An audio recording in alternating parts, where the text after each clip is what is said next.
1분이 너무 부족한 시간이어서 걱정입니다. 사실 저는 금의원 저랑 인연이 있는 사람이었으니까 계속 뉴스를 통해서 소식을 계속 접했습니다.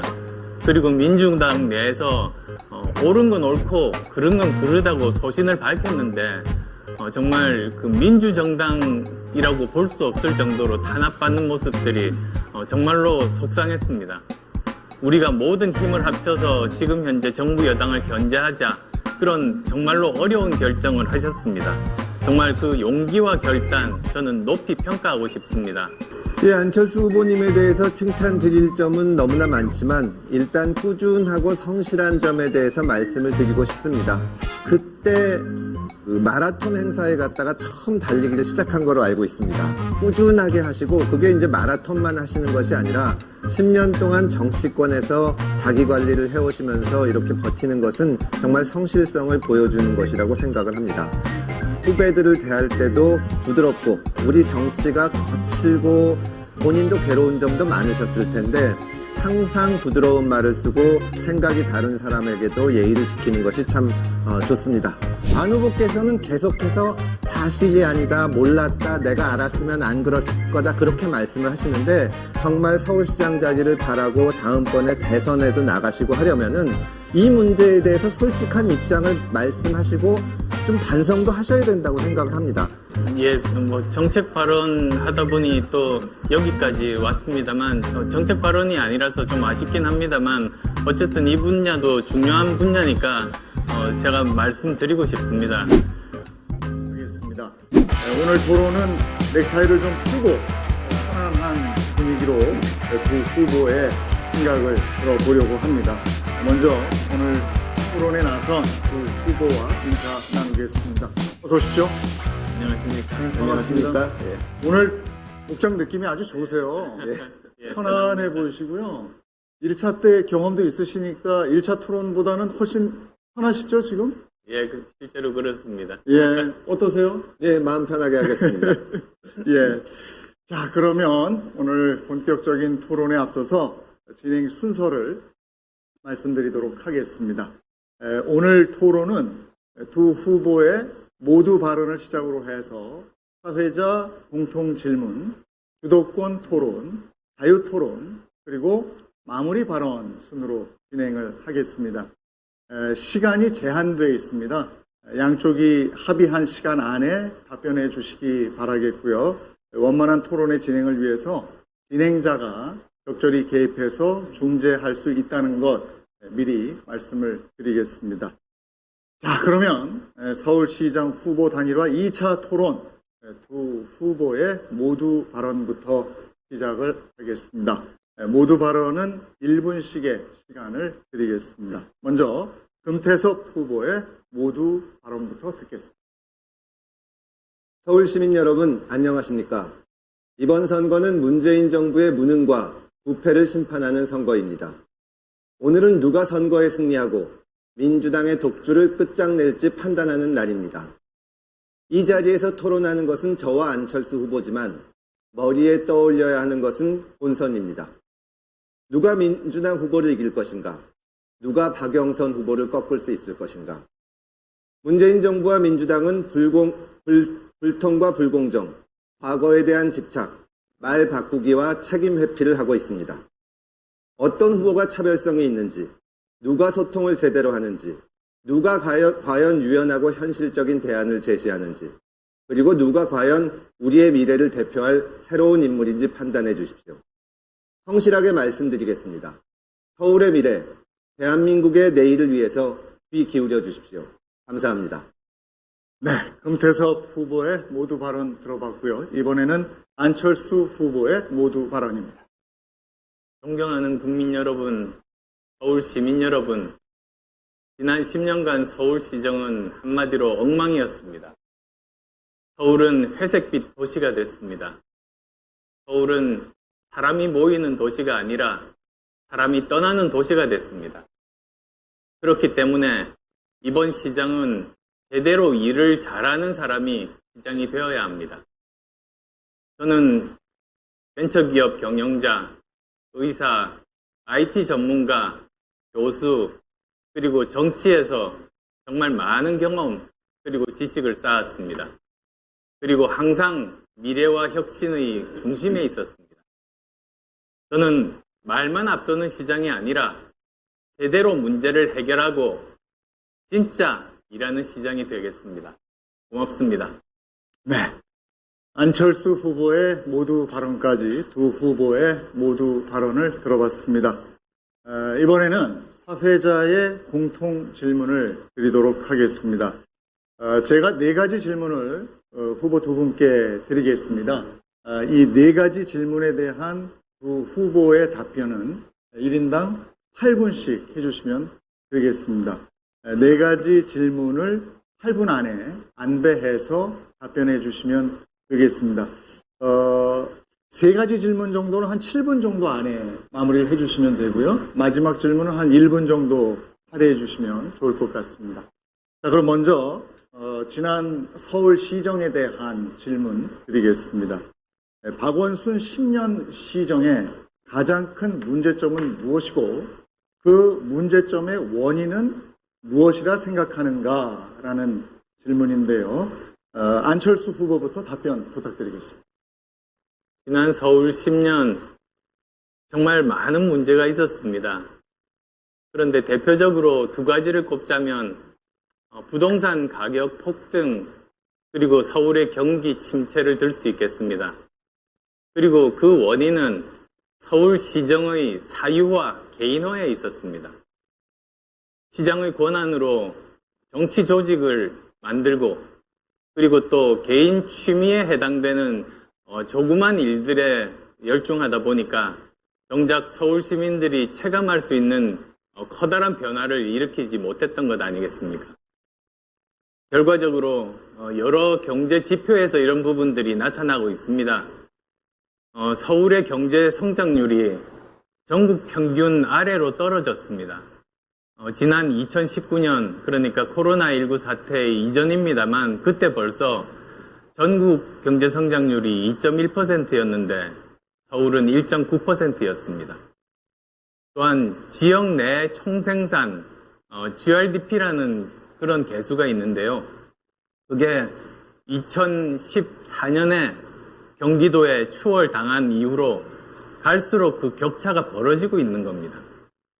그리고 또 여러 가지 많은 문제들이 추가적으로 발생합니다. 우선 저는 실업률을 들고 싶습니다. 실업률은 전국에서 최고 높습니다. 바로 작년입니다. 2020년 실업률이 전국 실업률 4.0%였는데 서울은 4.6%로 최악입니다. 더구나 청년 실업률은 그 두 배인 9.1%에 달했습니다. 또 기업도 마찬가지입니다. 매년 20만 개의 기업이 문을 닫고 있습니다. 그리고 또 창업하는 기업과 비교해보면은 하나가 창업을 할 때 두 개가 문을 닫고 있게 됩니다. 이런 모든 것들이 다 경제지표에 나타나는 참 참담한 그런 현실이 되고 있습니다. 그리고 이런 부동산 문제도 정말로 문제입니다. 서울에서 더 이상 살 수가 없습니다.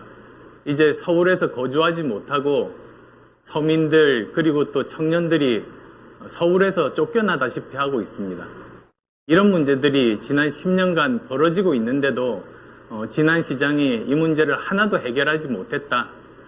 그것이 가장 큰 문제라고 생각합니다. 네, 잘 들었습니다. 이번에는 금태섭 후보의 얘기를 들어보겠습니다. 예, 박원순 시장 10년의 가장 큰 문제는 서울시정을 본인의 대권 도전을 위한 발판으로 여겼다는 점입니다. 박원순 시장은 최초의 3선 시장입니다.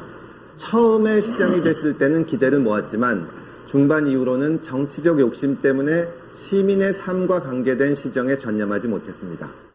특히 2017년에 대선에 출마하려다가 지지율이 나오지 않자 포기하고 3선에 도전했는데요. 그때 이후로 많은 문제가 나타났습니다. 반성에 빠지고 대권에 도전하는 시장의 권위만 높아졌습니다. 수평적 소통도 사라졌습니다.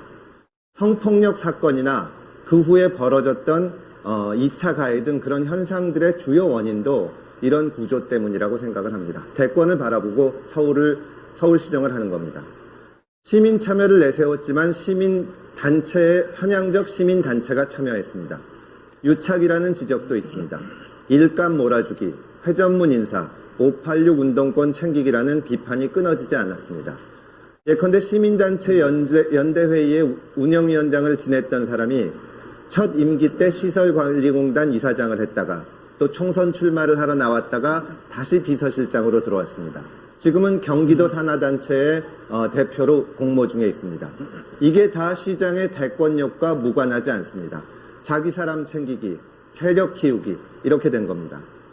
거칠에도 심했습니다. 마을 재생도 그렇지만 월세 200만 원 주고 옥탑방에 한 달 반 동안 한 달 살이 하면서 옆에서 보좌진들은 쪽잠을 자야 했습니다.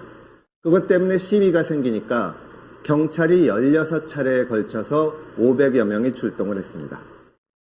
그런가 하면 양화동과 상암동을 연결하는 월드컵 대교는 대한민국에서 가장 오래 공사를 해서 올해 8월에 개통 예정입니다. 전임 시장의 손길이 닿았다고 토건의 상징이라고 예산 투입을 늦춘 겁니다. 한마디로 중반 이후에는 대권력에 물드는 서울시장이라고 하지 않을 수가 없습니다. 정치적 욕심이 과한 사람이 또 서울시장이 되면 이런 일이 다시 벌어질 수 있습니다. 네, 지난 10년 서울시정에 대한 두 분 후보의 생각을 들어봤고요. 이제 사회자 공통 질문 두 번째 질문 드리겠습니다. 부동산 관련 질문인데요. 정부가 2사 부동산 대책을 발표했는데 이에 대해서 어떻게 평가하는가라는 질문을 드리겠습니다. 역시 먼저 안철수 후보 얘기부터 들어봅니다. 이번 정책이 이 정부 들어와서 25번째 정책입니다. 그런데도 참 문제가 많습니다. 전임 시장이 24번 정책을 내세웠는데요. 첫 23번은 대부분이 규제 일변도의 정책이었습니다. 뒤늦게나마 24번째 정책을 공급 정책으로 바꿨습니다만 실효성이 없었습니다.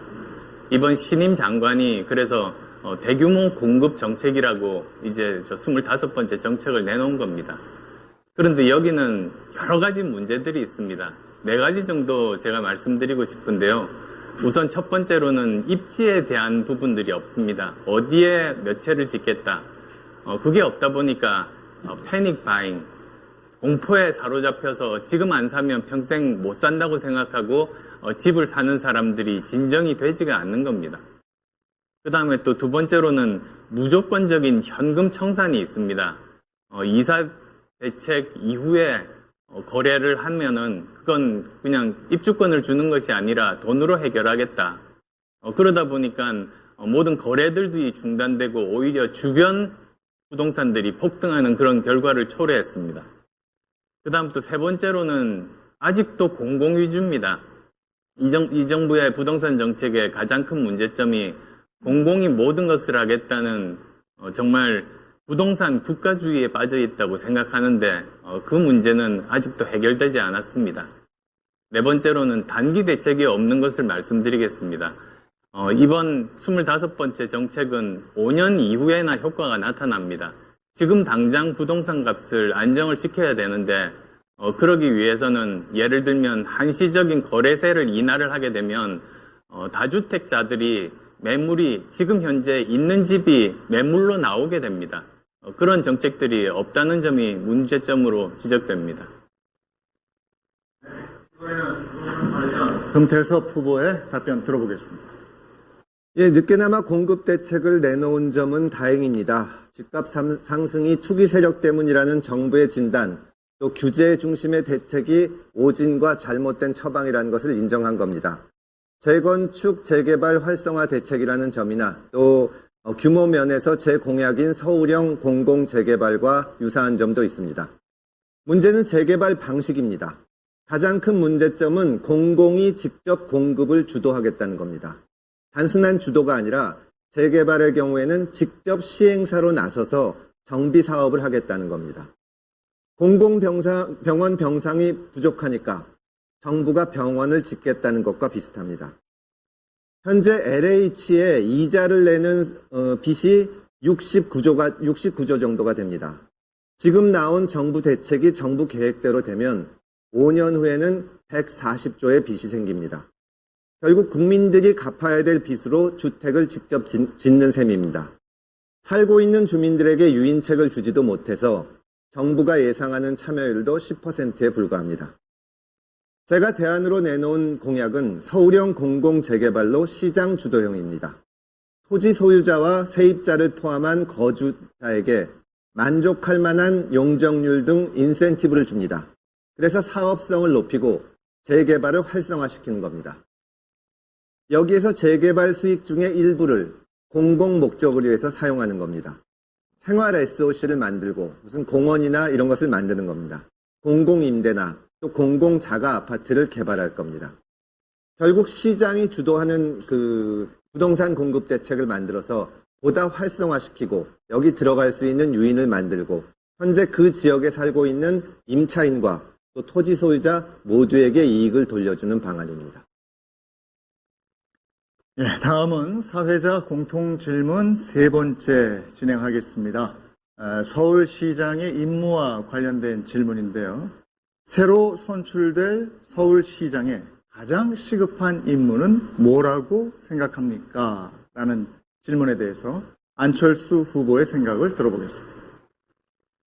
이번 서울시장 가장 중요한 것은 코로나19 방역 그리고 또 코로나19로 인한 민생 파탄 대책 아니겠습니까?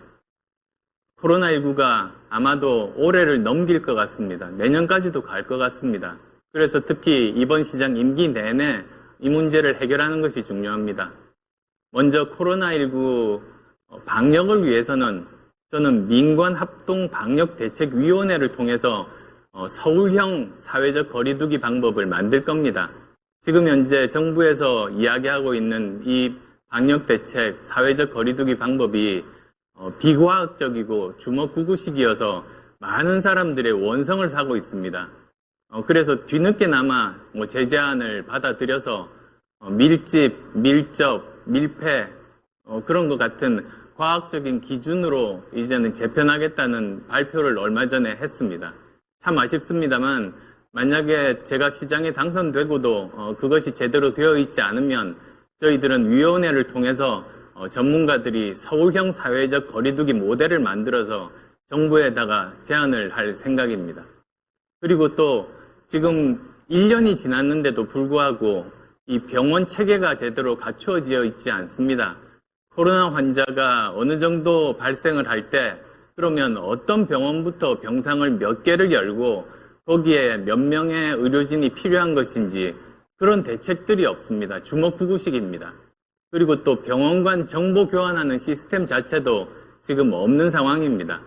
그래서 가장 먼저 저는 이 코로나19 방역과 관련해서 지금 병원 체계를 제대로 잡는 것, 그래서 만약에 있을지도 모르는 4차 대확산, 5차 대확산 그런 것들을 미리 대비하는 일들을 하고자 합니다. 두 번째로는 민생 문제입니다. 그래서 사실 시장에 취임하고 가장 먼저 해야 될 일이 지금 현재 시의회와 협의해서 이러한 자영업자분들 그리고 소상공인들을 도와줄 수 있도록 추경 편성하는 일을 가장 먼저 할 생각입니다. 네, 계속해서 새로 선출될 서울시장의 가장 시급한 임무는 뭐라고 생각합니까? 라는 질문에 대한 금태섭 후보의 생각 들어봅니다. 예, 자영업자 소상공인에 대한 지원입니다. 가장 큰 어려움을 겪었을 뿐만이 아니라 우리 서울 경제를 지탱하는 기둥이기 때문입니다. 일자리 문제와도 직결됩니다. 신규 일자리가 가장 많이 창출되는 원천이 신규 창업한 소상공인입니다. 자영업자가 무너지면 그분들에게 고용되어 있는 직원들도 갈 곳이 없습니다. 한번 폐업을 하게 되면 다시 일어나기가 어렵습니다. 정치권에서 지금 선별 지원, 보편 지원 논쟁이 많고 또 여러 후보들이 공약을 내고 계십니다마는 솔직히 말씀드리면 다 탁상공론입니다. 장사하는 분들 입장에서는 계획을 세울 수 있어야 됩니다. 적어도 코로나가 백신을 통해서 어느 정도 코로나 위기에서 벗어날 수 있다는 연말까지 버티기 위해서는 매달 정기적인 지원이 있어야 됩니다. 그래야 폐업하지 않고 버틸 수 있습니다. 적어도 코로나 터널이 끝이 보이는 연말까지 버틸 수 있게 6개월 이상 정기적인 지원을 해야 합니다. 제 공약은 서울시 41만 자영업자들에게 매 평균 임대료 월 250만 원의 80%에 해당하는 200만 원을 매달 정기적으로 주는 겁니다. 말하자면 매달 월세 낼 때가 되면 200만 원씩을 서울시에서 주는 겁니다. 이런 실질적인 지원이 바로 자영업자가 폐업하지 않고 버틸 수 있도록 힘을 줍니다. 시의회도 반대할 이유가 없습니다. 이것은 바로 시행할 수 있는 정책이고 바로 해야 됩니다. 재원은 4조 9,200억 정도가 듭니다. 지금 서울시가 가장 부채가 많았을 때보다 부채를 낼 수 있는 여유가 3조 원 정도 됩니다. 거기서 조금만 더 내면 되는데요. 가장 부채가 많았을 때는 금리가 4% 내지 6% 됐지만 지금은 금리가 낮아서 충분히 재원을 충당할 수 있습니다. 저금리 시대의 원금과 이자 상환은 부담이 되지 않습니다. 자영업자와 함께 가장 고통을 겪고 또 이번에 지원을 받지 못하면 일어나기 힘든 것이 청년 대책입니다. 첫 일자리를 못 찾고 있는 20대를 도와야 됩니다. 20대 청년의 구직 활동을 위해서 6개월간 매월 50만 원씩 긴급 지원을 하려고 합니다. 저는 이 두 공약이 코로나 시대에 반드시 지킬 수 있고 지금 바로 시행할 수 있는 정책이라고 생각합니다. 네, 서울시장의 가장 시급한 임무에 대한 질문, 두 후보의 생각을 들어봤습니다. 이번에는 사회자 공통 질문 네 번째인데요. 두 후보는 지금은 경쟁 관계입니다만은 이제 단일화가 된 이후에는 동반자 관계가 될 테죠. 그래서 아마 또 오랜 기간 알고 지내셨기 때문에 서로 간의 장단점도 잘 아실 겁니다. 장단점 중에서 단점은 좀 뒤로 미루시고 서로 칭찬합니다 한번 하실까요? 지금 안철수 후보가 1분 남으셨고요. 금태섭 후보가 1분 4초 남으셨습니다. 금태섭 후보가 4초 더 칭찬을 하시면 제가 칭찬할 게 많았어요. 그러면 안철수 후보부터 금태섭 후보 칭찬 1분만 하시죠. 1분이 너무 부족한 시간이어서 걱정입니다. 사실 저는 금의원 저랑 인연이 있는 사람이었으니까 계속 뉴스를 통해서 소식을 계속 접했습니다. 그리고 민주당 내에서 옳은 건 옳고 그른 건 그르다고 소신을 밝혔는데 정말 그 민주정당이라고 볼 수 없을 정도로 탄압받는 모습들이 정말로 속상했습니다. 큰 결심을 해서 사실 나온 것 아니겠습니까? 그리고 또 이 야권 단일 후보 과정에 참여해서 우리가 모든 힘을 합쳐서 지금 현재 정부 여당을 견제하자 그런 정말로 어려운 결정을 하셨습니다. 정말 그 용기와 결단 저는 높이 평가하고 싶습니다. 다만 먼저 제가 경험을 해봤고 이제 앞으로 경험해보면 아시겠습니다만 굉장히 어려운 길입니다. 제3의 길이 너무나 어려운 길인데 용기 내시기 바랍니다. 네, 고맙습니다. 이번에는 금태섭 후보가 안철수 후보 칭찬 한번 해주시죠. 예, 안철수 후보님에 대해서 칭찬드릴 점은 너무나 많지만 일단 꾸준하고 성실한 점에 대해서 말씀을 드리고 싶습니다. 사실은 처음에 2012년 대선 때 이제 새정치 기치를 들고 나오셨을 때 제가 캠프에서 도와드렸는데요. 그때 그 마라톤 행사에 갔다가 처음 달리기를 시작한 거로 알고 있습니다. 그런데 꾸준하게 하시고 그게 이제 마라톤만 하시는 것이 아니라 10년 동안 정치권에서 자기 관리를 해오시면서 이렇게 버티는 것은 정말 성실성을 보여주는 것이라고 생각을 합니다. 또 하나 생각나는 것을 꼽자면 사실 나이로 보나 정치 경력으로 보나 제가 분명한 후배인데 후배들을 대할 때도 부드럽고 우리 정치가 거칠고 막말이 많고 이러는 중에서도 또 본인도 괴로운 점도 많으셨을 텐데 항상 부드러운 말을 쓰고 생각이 다른 사람에게도 예의를 지키는 것이 참 좋습니다. 다만 이제 제가 도전하는 입장이니까 훌륭한 목표를 세워놓고 열심히 도전하겠습니다. 네, 고맙습니다. 지금은 두 분이 경쟁자의 입장입니다만은 서울시장 후보 토론이 경쟁 관계에 있습니다만은 이렇게 칭찬합시다 시간을 한번 가져봤습니다. 이번에는 주도권 토론으로 넘어가도록 하겠습니다. 모두 20분을 쓰게 될 텐데요. 양쪽 후보 캠프에서 4가지 주제를 미리 정해놨습니다. 이 4가지 주제가 수도권 협력, 미세먼지, 권력형 성범죄, 서울시 성장 동력 이렇습니다. 발언 시간당 5분 쓰실 수 있고요. 질문을 하시면 질문에 대한 답변은 1분 이내로 해주시면 되겠습니다. 자, 그러면 주도권 토론 첫 번째로 진행할 후보는 금태섭 후보입니다. 주제는 수도권 협력입니다. 시작해 주시죠. 예, 서울에 직장을 두고 인천이나 서울에서 출퇴근을 하시는 분들이 많습니다. 반대도 많습니다. 서울시장은 서울뿐만이 아니라 수도권 전체를 아우르는 시각을 가져야 됩니다. 특히 중요한 문제가 2가지 있는데 그 문제에 대해서 좀 말씀을 드리겠습니다. 우선 첫째는 매립지 문제입니다. 서울 시민이 배출하는 폐기물을 처리하는 겁니다. 이게 지금 발등에 불이 되어 있습니다. 쓰레기 대란이 일어날 수도 있습니다. 지금 현재 서울에서 나오는 쓰레기들은 인천에 있는 수도권 매립지로 갑니다. 아주 광대합니다. 1992년부터 30년 가까이 서울은 인천의 신세를 져왔습니다.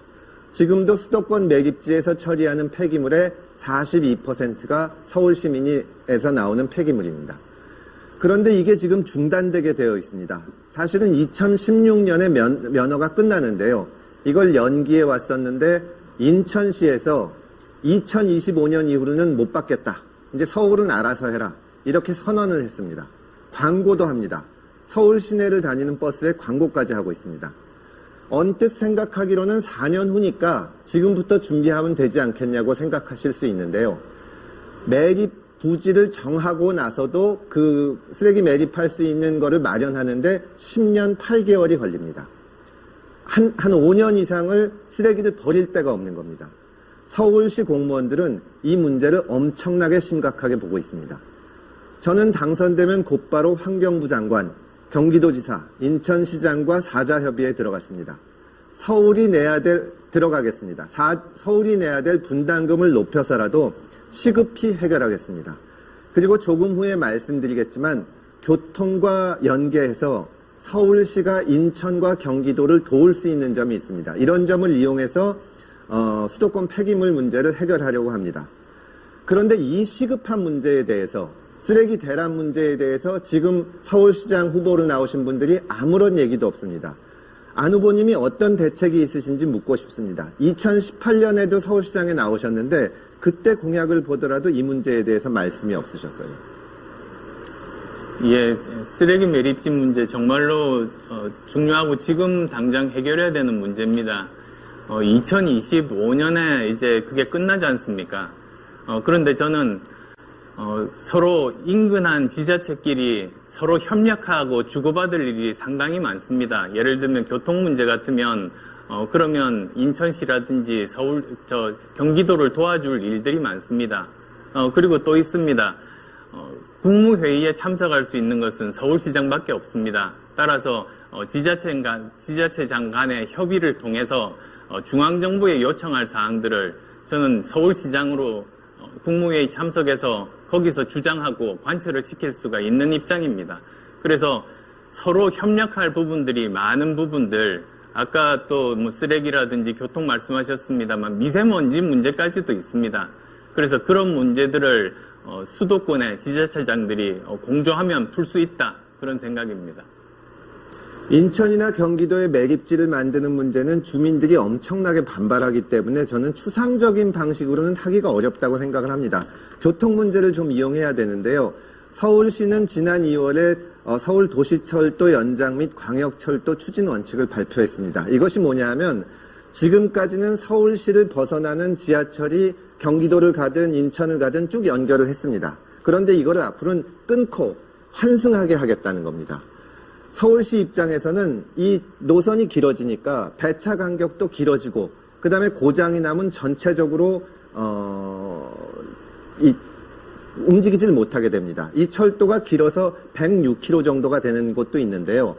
지금까지 경기도나 인천에서 여기에 대한 금전적인 보상을 거의 안 했습니다. 저는 이재명 지사님께서 돈 아껴서 도민들한테 10만 원씩 지급하는 것도 좋은데 이런 쪽에도 돈을 내야 된다고 생각을 합니다. 저는 사실은 이 문제에 대해서는 청구서를 가지고 가서 이재명 지사한테 돈을 받을 수가 있습니다.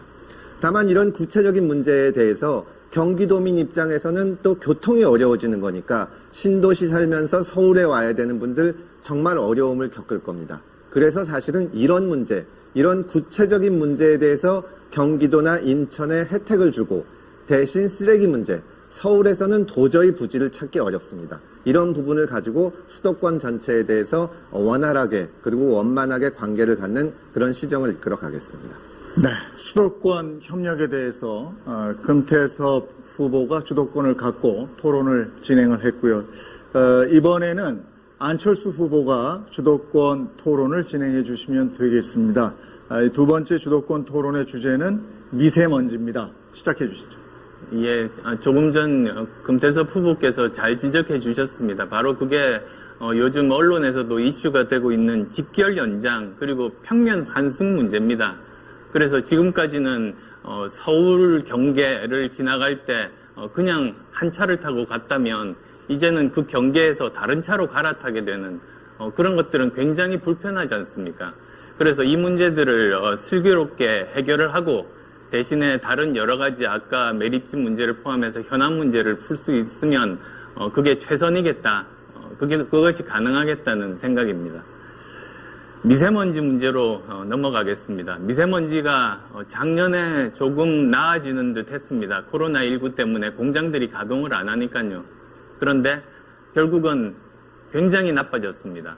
지난 10년간 박원순 시장이 재임하면서 오히려 지금 좀 더 나빠지고 있는 그런 상황입니다.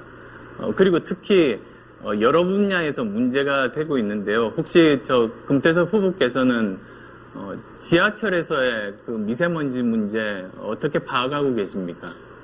지하철 미세먼지가 심각한 것은 알고 있는데요. 다만 이제 안 후보께서 공약하신 거를 봤는데 지하철 내에서 미세먼지 문제를 해결한다고 해결되는 것은 아니라고 생각을 합니다. 물론 실내기 때문에 피해가 더 클 수는 있지만 저는 전체적으로 해결을 해야 된다고 생각을 합니다. 예, 지난 2018년입니다. 그때 서울환경운동연합에서 조사를 한 데이터가 있습니다.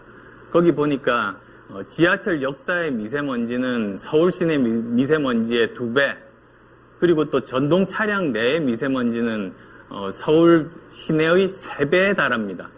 그래서 이런 문제들을 해결을 해야 되는 것이 굉장히 시급하고 더구나 2018년 이후로는 아예 조사를 하지 않았습니다. 따라서 저는 서울시장이 되면 두 가지로 접근할 겁니다. 우선은 개인들을 미세먼지로부터 보호하는 것, 그 다음 또 두 번째로는 근본적으로 이 미세먼지가 발생하지 않도록 하는 방안을 찾는 것. 그 다음 또 세 번째로는, 대중국 외교를 통해서, 중국에 요구할 것은 요구하는 것이 저는 필요하다고 봅니다.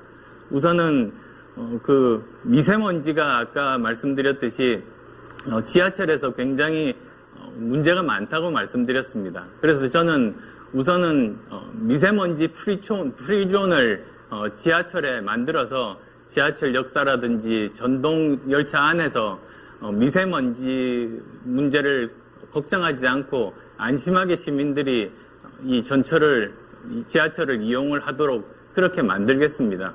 그리고 또 여러 공공시설들도 많은 사람들이 이용을 하니까 거기에서도 여러 가지 정화장치를 통해서 미세먼지 문제를 해결하는 그것이 이제 첫 번째입니다.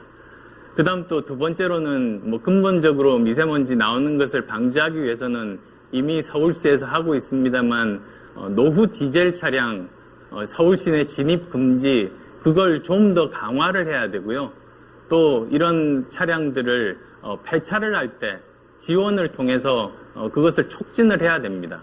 그리고 또 다른 일반 차량들도 차량 부착 정화 장치가 있습니다. 그런 것들을 뭐 여러 가지 인센티브를 통하거나 또는 계몽을 통해서 이런 부분들을 장착하게 하면 미세먼지 발생들을 많이 줄일 수가 있을 겁니다. 그런데 여기서 짚고 넘어가지 않을 수 없는 문제가 중국에서 건너오는 미세먼지 문제입니다. 사실 저는 달리기를 좋아해서 중랑천을 참 잘 달리고 있습니다만 작년에는 별로 문제가 없다가 올해 미세먼지 때문에 거의 한 2주 이상 뛰지를 못하고 있습니다. 항상 보통이나 좋음이 아니라 항상 나쁨 이상입니다. 아마 많은 분들이 느끼고 계실 겁니다. 그래서 이 외교라는 것이 지금까지는 두 축으로 했지 않습니까? 경제와 안보. 그런데 저는 이제는 외교는 세 축이 필요하다. 그래서 경제, 안보, 그리고 환경 문제까지 함께 다뤄야 됩니다. 물론 거기는 CO2 배출에 대한 지구 온난화 문제와 미세먼지 문제가 다 포함이 되겠죠. 그래서 제대로 과학적인 데이터를 근거를 해서 중국 정부에게 강하게 요구해서 이 미세먼지 문제에 대해서는 해결 방법을 찾는 것이 저는 정부가 할 일이라고 생각하는데 현 정부의 대중국 저자세 외교 사태 이것이 우려스럽습니다. 여기까지 미세먼지에 대한 주도권 토론 안철수 후보가 주도권을 잡고 토론을 진행해 주셨고요.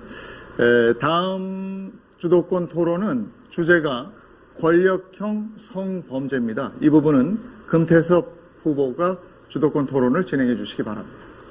예, 미세먼지 부분 문제를 잠깐 더 말씀을 드리면 코로나 이전에 23 마이크로그램이던 것이 코로나 작년에는 19 마이크로그램으로 대폭 좋아졌습니다. 여러 가지 문제가 있는데 중국의 몇 마디에서 혼을 낸다고 중국이 절대 말을 듣지 않습니다. 왜냐하면 안 후보께서도 말씀을 하셨지만 이산화탄소 배출 문제 같은 데서는 우리도 사실 다른 나라에 할 말이 없어서 그렇게 중국에 대해서 강한 메시지를 낸다고 해결될 것 같지는 않지만 어쨌든 정말 심각한 문제고 앞으로 기후위기가 올 텐데 기후위기로 인한 여러 가지 문제가 생길 텐데 다 같이 힘을 합칠 문제라고 생각을 합니다.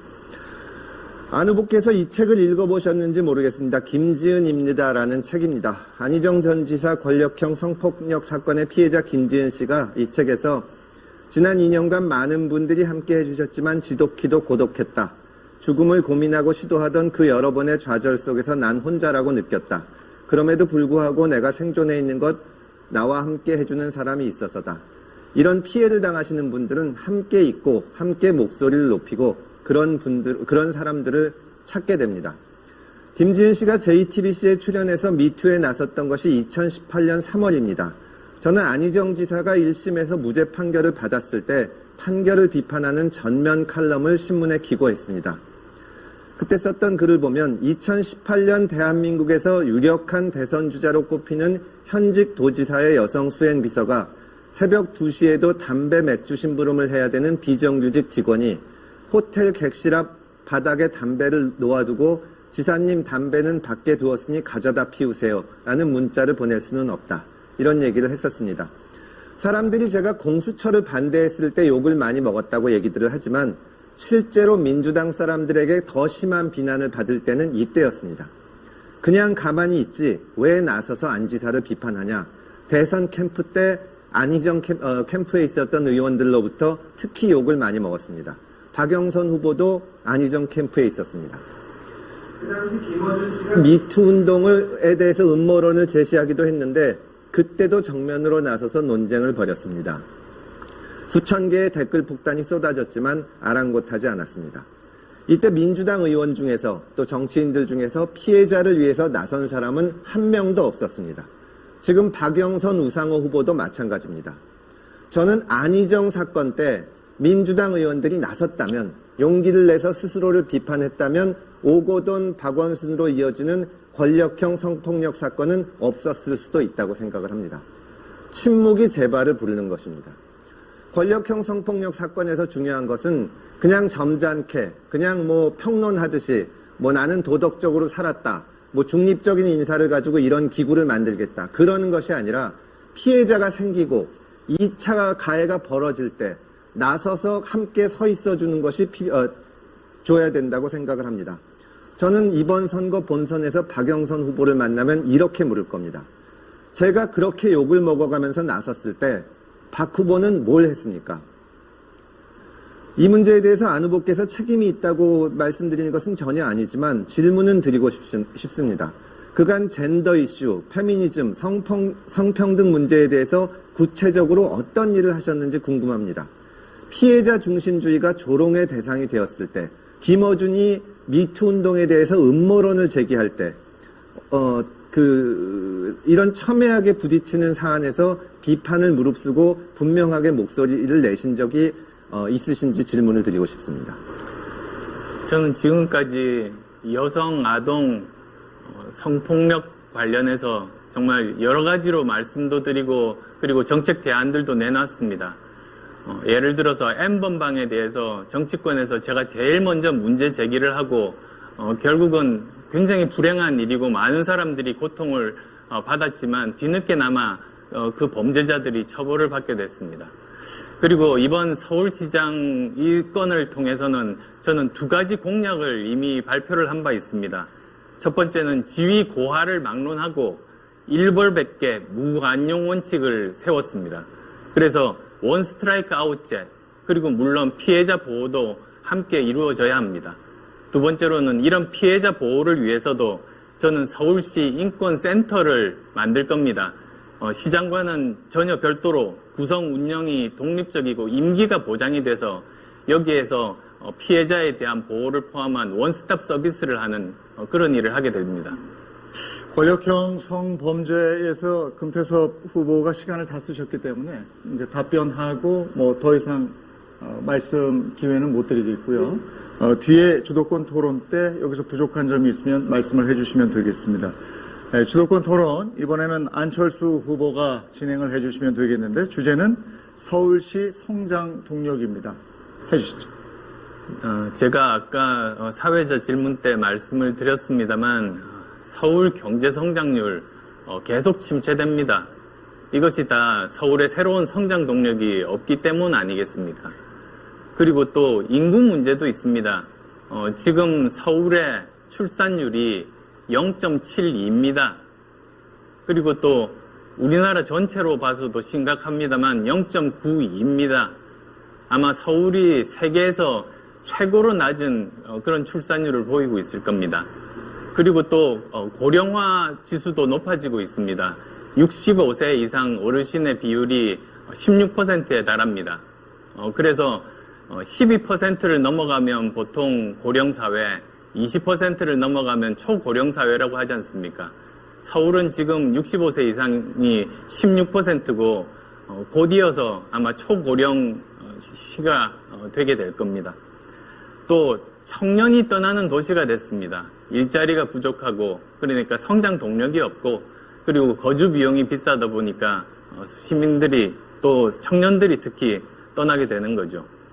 그래서 저는 금호부께 여쭤보고 싶은 것이 도시 경쟁력을 강화하기 위해서는 어떤 방법이 좋을까 그걸 한번 여쭤보고 싶습니다. 예, 저는 서울을 제 공약에서 말씀드리겠습니다마는 하나의 거대한 스타트업으로 만들어야 된다고 생각을 합니다. 서울의 스마트 도시화가 강화되면 기업도 성장하고 투자도 유치되고 또 일자리도 창출됩니다. 노령사회 말씀을 많이 하셨는데 그러면 젊은이들이 모이고 도시가 활력을 얻게 됩니다.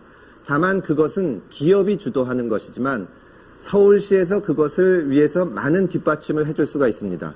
지금 상암에 가면은 자율주행 테스트베드가 있는데 또 언론에서는 여러 가지 칭찬도 하고 여러 가지 또 그 행사도 많이 합니다. 하지만 실제로는 예산만 잡아먹지 연관 산업의 후방 효과도 안 일어나고 또 중소기업 참여도 잘 안 되고 일자리도 잘 안 됩니다. 이런 거를 제대로 이제 서울시에서 엮어낸다면 저는 이 성장 동력을 만들어낼 수 있고 도시를 젊게 만들 수 있다고 생각을 합니다. 시간이 없어서 제 공약 때 자세히 말씀드리겠습니다. 예, 사실 서울은 지금 새로운 부가가치 산업을 육성을 해야 됩니다.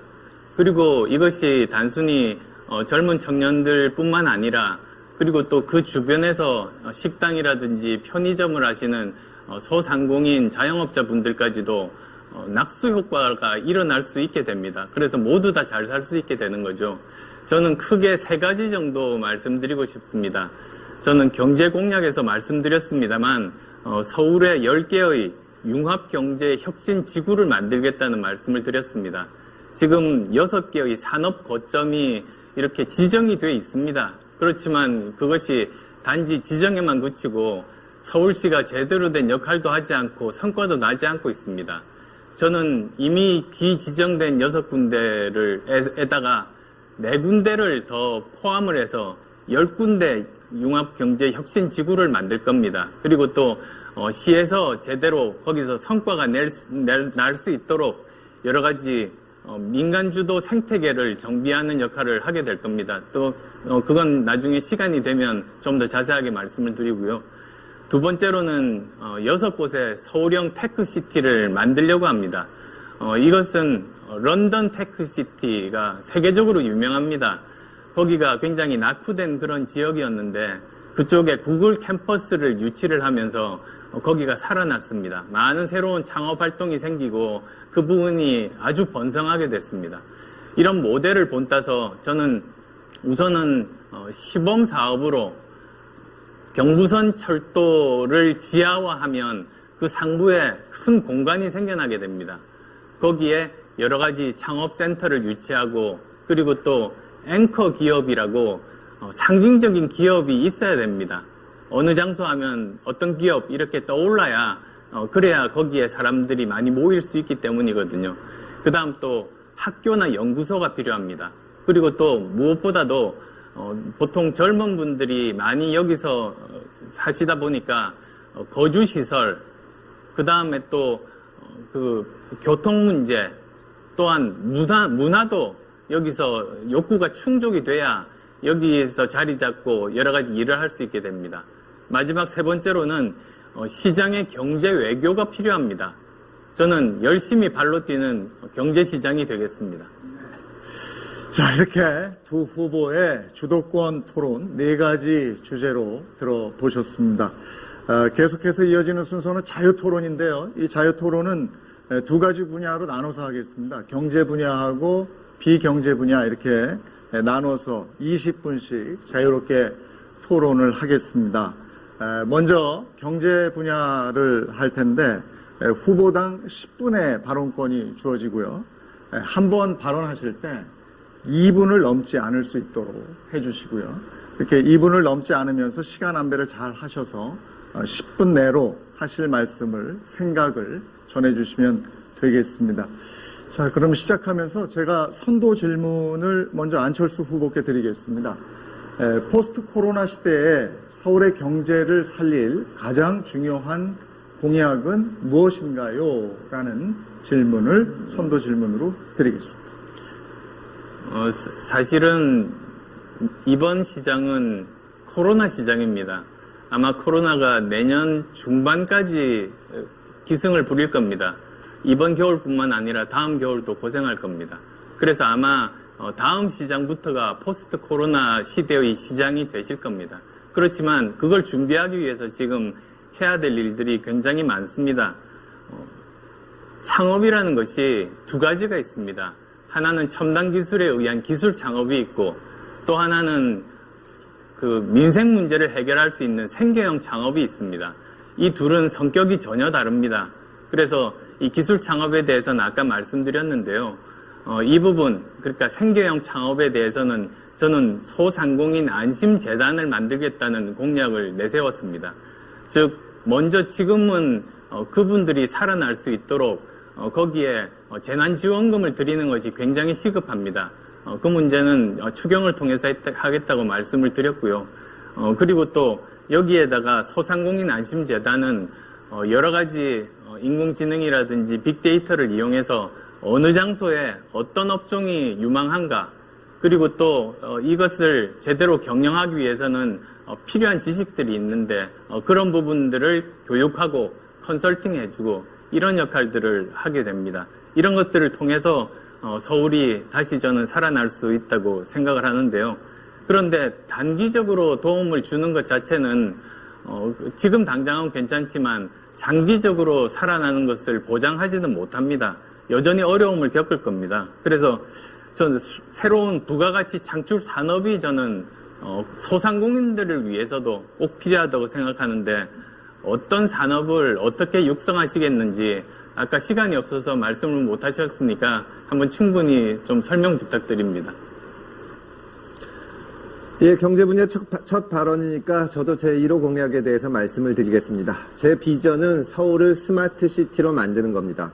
서울이 뉴욕, 런던, 파리, 도쿄와의 경쟁에서 앞서 나가는 기업을 성장시키고 투자를 유치하고 또 일자리를 만들어내는 활력 넘치는 도시로 만들겠습니다. 서울은 이미 준비가 상당히 잘 돼 있습니다. 5G, 와이파이, CCTV 등 센서 시스템이 잘 갖춰져 있습니다. 서울은 IT 인프라 측면에서 세계에서 가장 앞선 도시 중에 하나입니다. 그러나 이런 기초 인프라가 제대로 연계가 안 됐기 때문에 발전할 영역이 대단히 많습니다. 수집된 빅데이터를 분석하고 시장에 활용하고 또 무엇보다 민간, 중소기업, 시민이 손쉽게 이용할 수 있도록 투명하게 공유해야 합니다. 그것이 혁신의 진정한 동력입니다. 구체적으로 보면은 이런 것을 바꿀 수 있습니다. 빅데이터를 이용해서 주택 정책을 바꿀 수 있습니다. 지금 후보들이 그저 주택 몇십만 호를 공급하겠다 이런 물량 중심의 얘기를 하는데요. 빅데이터를 이용해서 어떤 주택을 어디서 언제 원하느냐를 분석하면 훨씬 장기적으로 집값 안정과 주거 환경 개선에 효율적인 정책을 만들 수가 있습니다. 실시간 정보를 이용하면 코로나, 교통 등 민생 현안을 해결하는데 해결할 수 있는 디지털 행정 기반을 마련할 수가 있습니다. 디지털 부시장의 리더십 하에서 방대한 데이터를 통합하고 분석하면 예를 들어서 아까 안 후보께서 방역 말씀을 하셨지만 단순히 추상적으로 밀접도, 밀집도 또 밀폐도 이런 것이 아니라 빅데이터를 이용해서 주택가의 식당은 10시까지 해도 괜찮겠다. 어떤 데는 6명까지도 괜찮겠다. 이런 실증적인 자료를 중앙정부나 질병관리청에 제시하면서 탄력적으로 운영 있게 할 수 있는 겁니다. 저는 이것을 1년 만에 할 수 있다고 생각합니다. 이번에 안철수 후보 자료. 예, 조금 전에 디지털 부시장을 말씀하셨는데요. 그 내용 좀 설명해 주시죠. 예, 디지털 부시장이라는 것은 뭐냐면 이런 것을 엮어내기 위해서는 지금처럼 그냥 부문별로 해서는 안 되고 서울시에서 이거를 통합해서 관리할 수 있는 사람이 있어야 됩니다. 예를 들어서 아까도 말씀드렸지만 지금 상암 지역에 있는 자율주행 테스트베드가 안 되고 있는데 이것은 관에서 해줄 수 있는 관과 민이 협조를 해야 되고 그 다음에 자율주행에 맞는 규제 같은 것도 혁신을 해야 되고 또 어떤 방식으로 해야 되는지 이 서울시에서 뒷받침을 해줘야 되는데 서울시의 한 부서가 할 수 있는 일이 아닙니다. 또 이 시민들의 삶을 위해서 여러 가지 정보를 통해서 의료 부분, 교통 부분을 지원하기 위해서도 한 부서에서 할 수가 없습니다. 아까 안 후보께서 10개 융합경제 혁신지구를 만든다고 하셨는데요. 좋은 말씀이고 저도 그러겠지만 이 상암 자율주행 테스트베드처럼 실질적인 효과가 안 나는 것을 없애려면 서울시에서 이 부문, 스마트 시티화에 대해서 전권을 갖는 사람이 나타나서 서울시 업무를 총괄하는 그런 새로운 형태의 가버넌스가 필요하다고 생각을 합니다. 기업과도 협조를 하고. 그래서 이 시의 스마트 시티화를 위해서는 그런 부분을 책임지고 인사, 조직, 예산까지 다 관할할 수 있는 이 디지털 부시장을 만들어야 된다고 생각하고요. 저희의 롤 모델은 이번 코로나 때 세계적인 화제가 되도록 활약을 했던 대만의 디지털 장관 오드리탕입니다. 말씀 들으면서 저도 생각을 해봤습니다. 뭐 좋은 생각이긴 합니다. 그런데 사실 지금은 디지털 부시장보다 디지털 시장이 필요합니다. 지금 보통은 리더가 전문가를 선택을 해서 전적으로 일을 맡기면 된다고 합니다만 사실 전문가도 천차만별입니다. 그래서 최소한 리더는 전 세계의 흐름을 제대로 파악을 하고 그 흐름에 맞는 전문가를 골라서 그 사람에게 일을 맡기는 것이 좋은 것이죠. 우선은 그런 생각이 들었고요. 그리고 제가 서울시 조직도를 살펴보니까 이미 디지털 분야에 대해서 할 수 있는 하부 조직들이 갖추어져 있습니다. 예를 들면 스마트 도시 정책관이라고 있습니다. 그 산하에 5개 과가 있는데요. 산부 인터넷, 인공지능, 빅데이터, 공간정보, 공공 와이파이 이렇게 담당하고 있습니다. 4차 산업혁명에 필요한 부분들을 그렇게 담당하는 과들이 있는 셈이죠. 그리고 또 디지털 재단도 또 있습니다. 여기서는 디지털 서울 전략을 짜고 시민교육을 하고 지금 그러고 있는데 불행하게도 디지털 재단 책임자가 공석입니다. 그래서 저는 그 옥상옥, 그러니까 이미 이런 스마트 도시 정책관이 있고 디지털 재단이 있는데 그 위에서 디지털 부시장이 있는 것보다는 오히려 지금 행정부시장, 제1부시장 산하에 있는 이 스마트 도시 정책관을 시장 직속으로 하고 그리고 여기를 개방직으로 하는 겁니다. 그리고 또 지금 비어있는 디지털 재단도 거기에 적임자를 선택을 하면 그럼 제대로 갈 수 있지 않을까 생각합니다. 예, 스마트 도시 담당과는 행정 제1부시장 산하에 있기 때문에 행정 제2부시장 관할 업무를 못합니다. 그래서 안 후보님께서도 비슷한 말씀을 하신 건 같지만 시장 직속으로 한다고 하더라도 제대로 된 권한과 직위를 주지 않으면 서울시 전 업무를 하기는 어렵습니다. 조직 원리상 부시장 간의 이 영역 다툼도 있고요. 그러나 취지는 같다고 생각을 하겠습니다. 그 스마트 시티가 제 공약이니까 부동산 정책에 대해서 좀 말씀을 드리겠습니다. 아까 정부의 조치에 대해서 저희가 여러 가지 비판도 하고 했었는데요. 서울시장에 출마한 후보들 중에서 안 후보님이 가장 많은 숫자의 주택을 짓겠다고 공약을 하셨습니다. 자그마치 74만 호입니다. 문재인 정부의 32만 호 공급 대책에 대해서 안 후보께서는 오늘도 말씀을 하시고 지난번에 입장문을 내서 구체적으로 어디에 짓겠다는 것인지 알 수 없습니다. 입지가 빠진 부동산 공급 대책은 팥없는 붕어빵입니다. 이렇게 말씀하셨습니다. 이주에 따른 전월세 대책도 없다고 비판을 하셨는데요.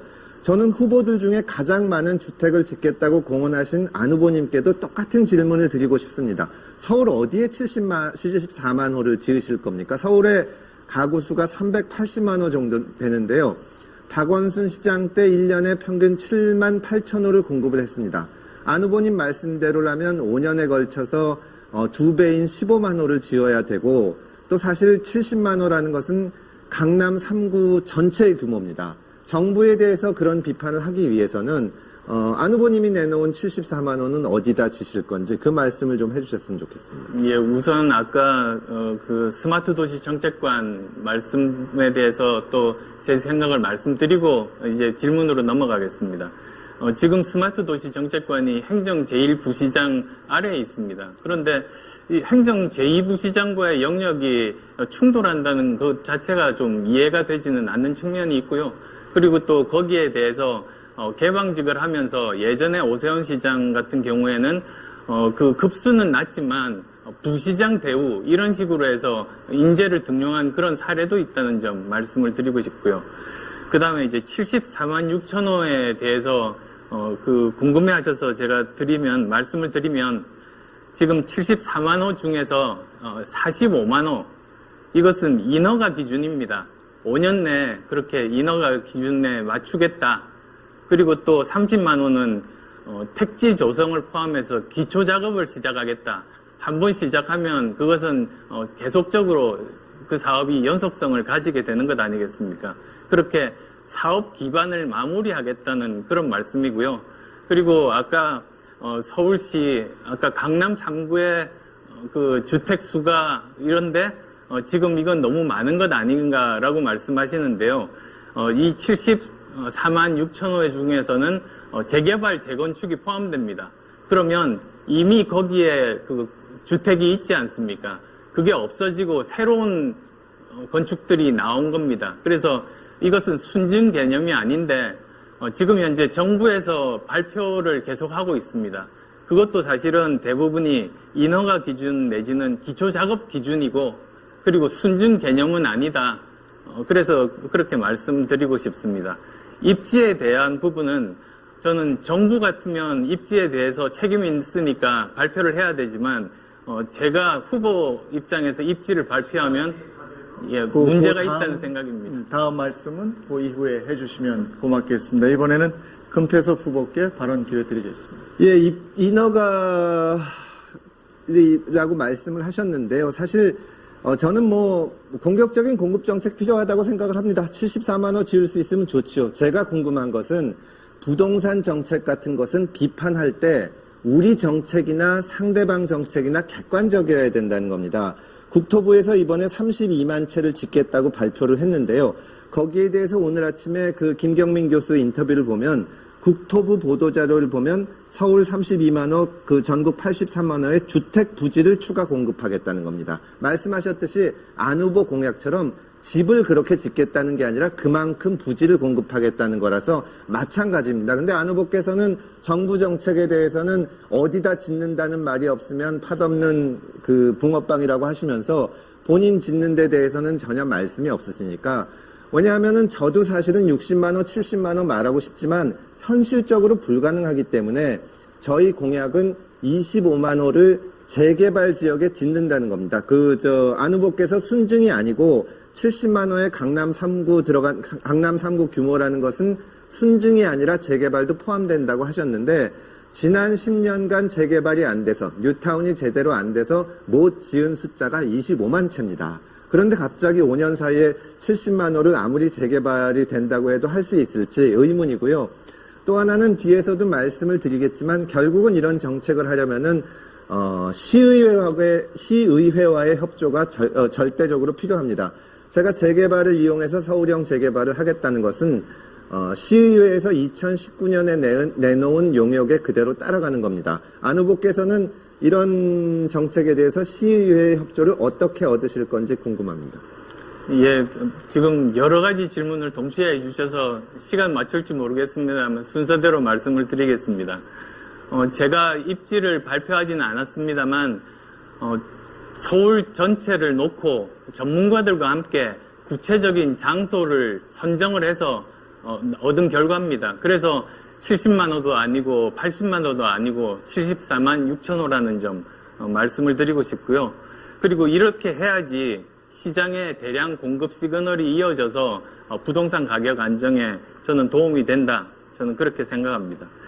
그리고 25만 호 말씀을 하셨는데 저는 좀 의문이 있는 것이 지금 현재 여러 가지 재개발, 재건축의 문제, 잘 허가가 나지 않는 이 상황에서도 매년 6만 호에서 7만 호 주택이 공급이 됩니다.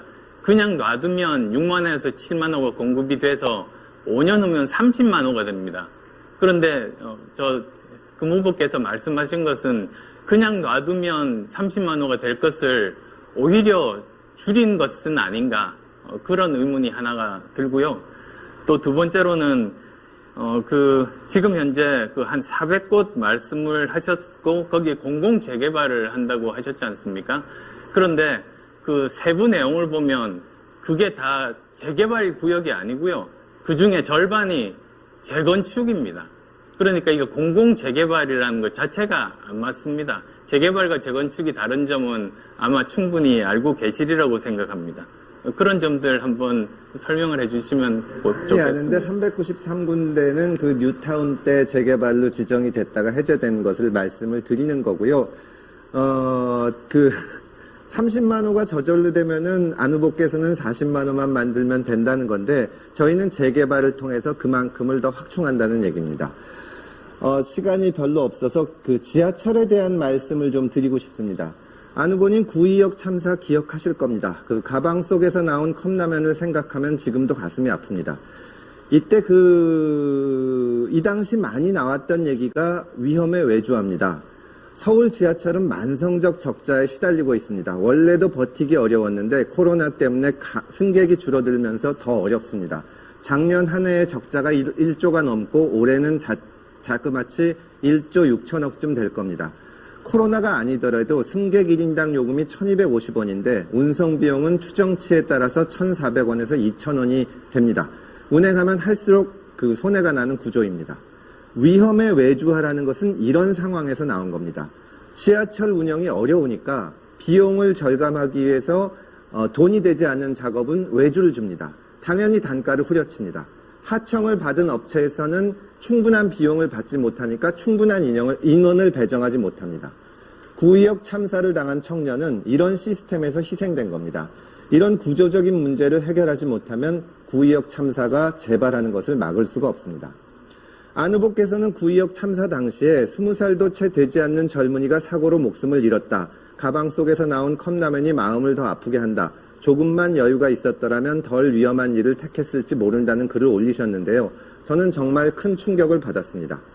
구조적인 문제, 시스템이 바뀌지 않으면 누군가는 혼자서 그 위험한 일을 해야 됩니다. 안 후보님 말대로 피해를 입은 분이 조금만 더 여유가 있어서 덜 위험한 일을 선택할 수 있다면 더 남았기 때문에요. 예. 시간 지키는 차원에서 여기서 마치고 예, 일단 이 문제에 대해서 어떻게 생각하시나요? 네. 지하철 문제에 대해서. 안철수 후보 바로 그러니까 지금 현재 지하철이 만성 적자에 허덕이고 있고 그리고 지금 지하철 요금 인상해달라는 요구까지도 있을 지경입니다. 그렇게 재정적으로 어렵다 보니까 또 이렇게 정말로 필요한 부분, 정규직 직원을 써야 되는데도 비정규직 직원을 쓰는 일들이 있지 않습니까?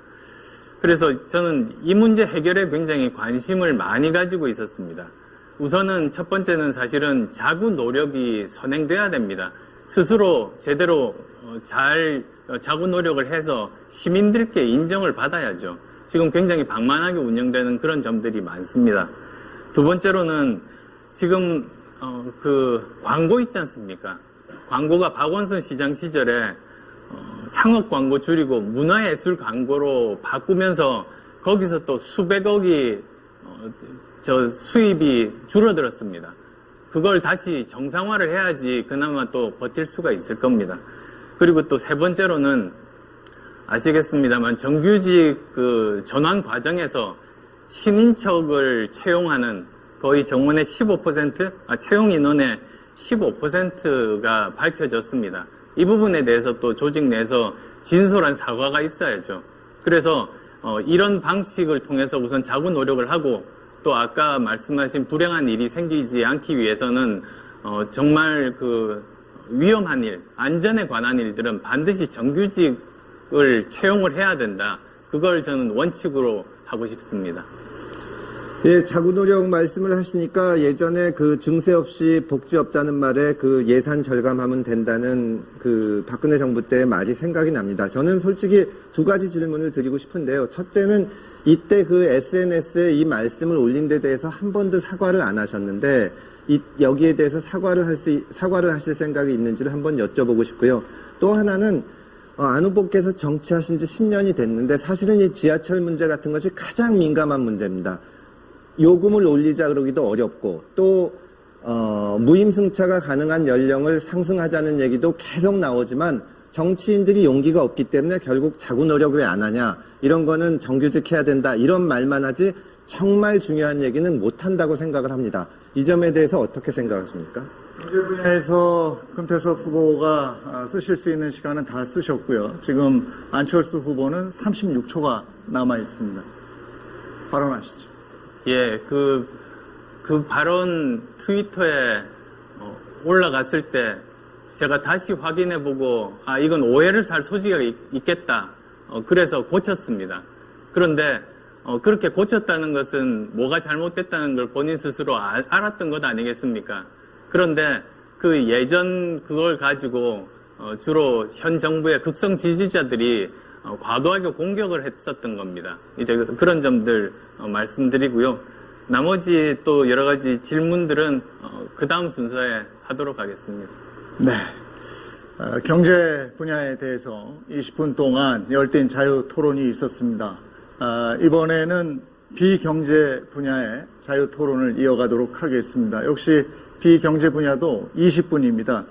후보당 10분의 시간을 쓰실 수가 있고요. 한 번 발언 시에는 경제 분야와 마찬가지로 2분을 할애해서 써주시면 되겠습니다. 10분 안에 시간을 적절히 안배해서 사용해 주시면 되겠습니다. 이번에는 금태섭 후보께 선도 질문을 드립니다. 박원순 시장의 도시재생 사업에 대해서 어떻게 평가하는가라는 질문입니다. 시작해 주시죠. 네, 박원순 시장의 도시재생 사업은 그 실제 시민의 삶과 관계없이 거칠애로 이루어진 겁니다. 이게 전부 시장이 대권의 욕심이 어두워서 거칠애 시정을 하다 보니 이렇게 된 겁니다.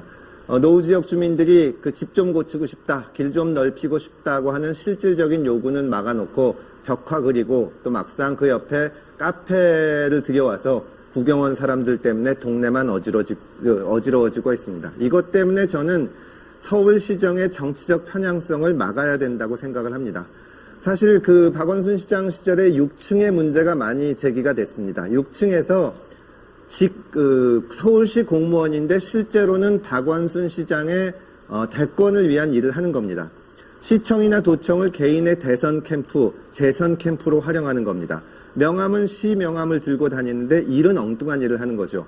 얼마 전에는 윤건영 의원이 예전에 노무현재단 산하단체인 미래연구원 직원을 백원우 의원실에 인턴으로 등록해서 월급을 받게 하고 실제 일은 미래연구원 업무를 했던 일이 문제가 됐습니다. 다 이런 것들이 공과 사를 구분하지 못하고 이 문제가 되는 겁니다. 서울시정도 이런 문제가 계속 많았습니다. 이런 문제에 대해서는 안 후보께서도 대단히 비판적일 거라고 생각을 합니다. 그런데 마찬가지로 국민의당 소속 의원실 보좌진 중 일부가 국민의당 당무를 하고 있습니다. 국민의당 최연숙 의원실 보좌관과 비서관, 또 이태규 의원실 비서관, 권은희 의원실 비서가 국회에 출근하지 않고 국민의당 당사로 출근해서 일을 합니다. 명함도 국민의당 정책실 차장 명함 같은 것을 씁니다. 이것은 국가공무원법 위반의 소지가 있습니다. 무엇보다도 국회의원 보좌진은 국회의원 보좌진으로서 국가의 일을 해야 됩니다. 다른 것을 다 떠나서 이런 문제가 있으면 윤건영 의원을 비판하거나 지금 정부를 비판하기가 어려운 내로남불의 경우에 해당합니다. 어떻게 생각하십니까? 네. 이게 국민의당은 아시겠습니다만 의원이 3사람입니다. 그리고 한 사람은 그 사무총장, 그리고 또 한 사람은 원내대표, 그리고 또 한 사람은 최고위원입니다. 그리고 그러다 보니 의원실 지원도 하지만 당직을 가지고 있는 사람이어서 당무 지원도 동시에 하고 있습니다. 그래서 요일을 정해서 대부분 의원실에 있다가 필요할 때 또 당사로 갔다가 최고위원 회의가 있는 날은 또 그 본청에 있는 최고위원실에 갔다가 그렇게 지금 하고 있다는 점 말씀드리고요. 그 부분에 대해서 저희들은 만약에 규정과 다르다면 저희들은 그거 그대로 따를 용의가 있다고 질의를 했는데 그 부분에 대해서는 시간이 많이 지났습니다만 아직도 답변을 못 듣고 있는 그런 상황입니다.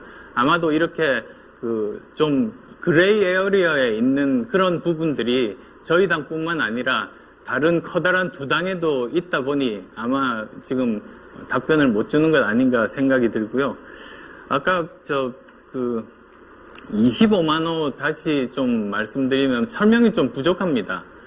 그냥 놔둬도 30만 호 주택이 공급이 되는데 25만 호로 가셨거든요. 그게 그냥 25만 호에다가 그냥 순증하는 30만 호에다가 25만 호를 더하면 그럼 55만 호로 발표를 하셨어야 됐는데 그게 좀 설명이 부족하고요. 그리고 또 두 번째로는 이 공공재개발을 400곳을 한다고 했습니다만 그중에 절반이 공공재개발이 할 수가 없는 재건축 영역들입니다. 그러면 그 부분들에 대해서는 어떻게 하실 건지 그런 것들을 다시 한번 또 묻고 싶습니다.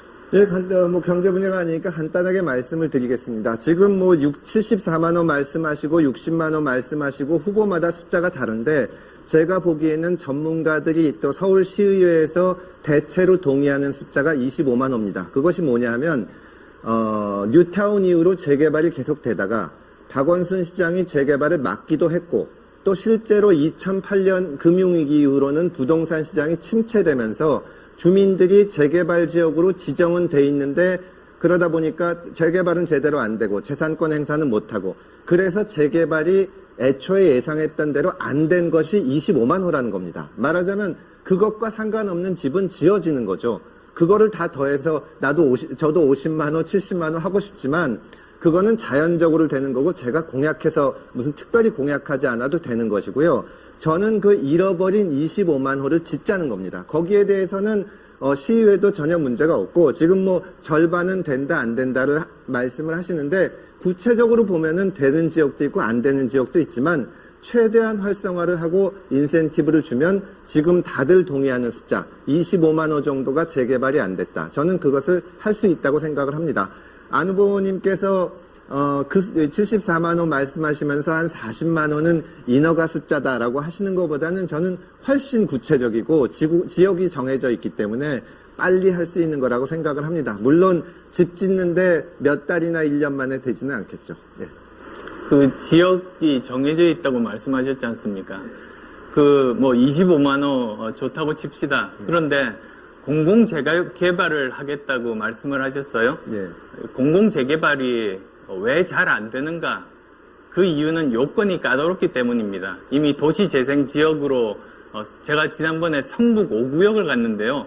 도시재생으로 이렇게 그 미리 정해져 있다 보니까 거기는 아예 이 사람들이 공공 재개발을 하고 싶어도 거기서 탈락이 자꾸 되는 겁니다. 그러다 보니까 그 중에서 가능한 게 250곳 중에서 100곳이 채 되지 않습니다. 그냥 뭐 그 정도 말씀만 드리고 싶고요. 저는 다른 분야 좀 말씀을 드리고 싶습니다. 유치원 무상급식 문제가 지금 대두가 되고 있지 않습니까? 저는 유치원 무상급식 저는 찬성입니다. 그런데 조금 이제 문제 제기를 하고 싶은 그 부분이 있습니다. 서울시 교육청이 원래는 이 초등학교, 중학교 같은 경우에는 그 중에서 30%는 시에서 내고 20%는 구에서 냅니다. 그런데 이번 같은 경우는 유치원 무상급식 이야기를 하면서 서울시와 전혀 그런 서로 논의가 잘 안 됐던 걸로 저는 그렇게 알고 있습니다. 선거 국면에서 청구서 내놓듯이 발표하는 건 아니지 않나 그렇게 생각하는데요. 근무부께서는 유치원 무상급식에 대한 찬반 그리고 또 지금 이런 잘못된 과정에 대해서 어떻게 생각하시는지 묻고 싶습니다. 예, 유치원 무상급식 저도 찬성합니다. 실제로 국공립은 지금 되고 있고 사실은 예산만 허락한다면은 진작에 했으면 더 좋았겠죠. 근데 안 후보님 말씀하신 대로 이 선거 와중에 교육청에서 갑자기 추진한 데 대해서는 저도 조금 적절하지는 않다고 생각을 합니다. 그러나 결국 서울시도 교육청과 협조할 일이 많고 이거는 큰 방향에서는 아이들 급식 주는 거기 때문에 저는 조금 불만이 있더라도 적극적으로 수용하겠습니다. 소상공인 200만 원씩 6개월 지원 또 말씀을 하셔서요. 예. 저도 사실 당연히 이제 그렇게 해야 된다고 생각합니다. 더 드릴 수 있으면 더 드려야 된다. 저는 그런 입장을 가지고 있습니다. 문제는 재원입니다. 그 재원에 대해서 지난번에 토론에서 조금 이야기가 나오다가 말았었는데요. 그 부분 좀 자세하게 설명해 주시면 좋겠습니다. 예, 시간이 없어서 짧게 말씀드리겠습니다. 2011년도에 서울시 지방채 금액이 20조였습니다. 그리고 2018년도가 14조다가 코로나 때문에 늘어서 2020년에 17조입니다. 그러니까 서울시 지방채가 가장 많았을 때가 20조고 지금은 17조니까 3조의 여유가 있는 겁니다. 그런데 서울시 지방채가 가장 많았던 2011년도에는 금리가 연 4% 내지 6%고 지금은 아시는 것처럼 저금리 시대라서 1점 몇 퍼센트 수준입니다. 그래서 지금은 그 2010년과 같이 최대치의 지방채를 낸다고 하더라도 금리가 낮기 때문에 커다란 원금이자 상환 부담이 없습니다. 그래서 저는 더군다나 이 코로나 위기 시대에는 이 적극적인 재정 정책을 써야 되고 지방정부라고 하더라도 그 다음에 그런 면에서 충분히 가능하다고 생각을 합니다. 지방채 발행 규모는 어느 정도 예상하십니까? 저는 지금 전체를 지방채로 한다면은 4조 9,200억을 해야겠지만 안 후보께서 예산을 정리해가지고 좀 절감할 수가 있다고 하니까 그런 것을 하고 안 되는 부분은 저는 지방채를 전액을 해서라도 할 생각입니다. 26%가 넘어서 무슨 경고를 받을 수 있고 그런 말씀을 안 후보께서 하시는데 지금은 그런 거 따질 때가 아니라고 생각합니다. 예, 여기서 몇 가지 좀 또 지적을 하고 싶은 부분이 있습니다.